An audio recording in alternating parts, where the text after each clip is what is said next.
2022년 7월 3일 주일 말씀 요약입니다. 믿음의 역사. 데살로니가 전서 1장 2절에서 4절. 하나님의 역사는 믿음의 역사입니다. 사람이 보기에는 마음과 뜻과 목숨을 다하며 하나님을 믿고 섬기는 것 같지만 그 속에 믿음이 없으면 하나님의 역사는 일어날 수 없습니다. 하나님의 뜻이 살아서 숨 쉴 수 없다는 것입니다. 예수님께서 말씀하시기를 겨자씨만한 믿음이 있으면 이 산을 이리도 옮기고 저리도 옮긴다 하셨습니다. 겨자씨는 살아있는 씨입니다. 참으로 작지만 살아있는 믿음입니다. 즉 크고 큰 역사를 이룬다는 뜻입니다. 믿음 없이는 하나님의 역사를 이룰 수 없습니다. 하나님을 믿는 것이 무엇일까? 하나님을 어떻게 믿어야 할까? 하나님은 사랑입니다. 사랑은 보이지 않습니다. 보이는 사랑, 보이는 하나님이 무엇이겠습니까? 바로 진리입니다. 곧 말씀입니다. 진리는 선하고 의로운 말씀입니다. 그 말씀을 지키고자 마음과 뜻과 목숨을 다해야 합니다. 즉 생명을 살리고 지키고 보호하며 악한 일을 하지 않고 선하고 의로운 삶을 살아가는 것입니다. 성장하면 할수록 어떤 믿음을 가져야겠습니까?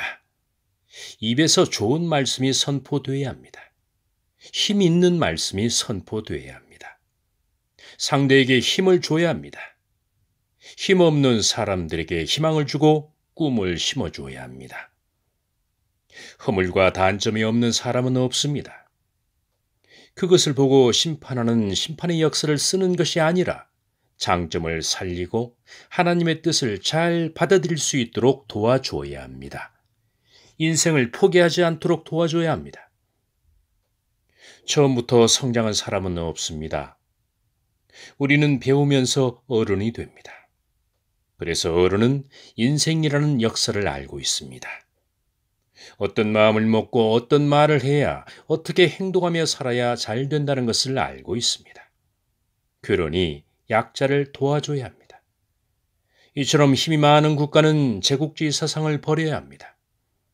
식민지 사상, 군림하는 사상을 버려야 합니다. 높은 자리에 앉고자 하는 마음을 버려야 합니다. 아니면 그 나라는 무너질 수밖에 없습니다. 하나님께서 사람에게 주신 큰 축복이 있습니다. 정직함, 의로움, 선한 마음, 따뜻한 마음입니다. 생명의 근원인 마음의 문을 닫으면 하늘문이 닫힙니다. 어떤 마음을 먹고 어떤 말을 하며 어떤 행위를 하느냐에 따라서 구원의 역사는 달라집니다. 믿음의 역사가 달라지는 것입니다. 반드시 하나님을 믿는 믿음의 역사에서 삶을 살아야 합니다. 예수님 이름만 믿는 것이 아닙니다. 그의 말씀을 믿고 순종해야 합니다. 이것이 바로 믿음의 역사입니다. 그리스도인들은 반드시 믿음의 역사를 써야 합니다.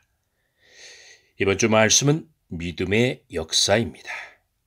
묵상 말씀으로 더 깊은 말씀이 이어지겠습니다.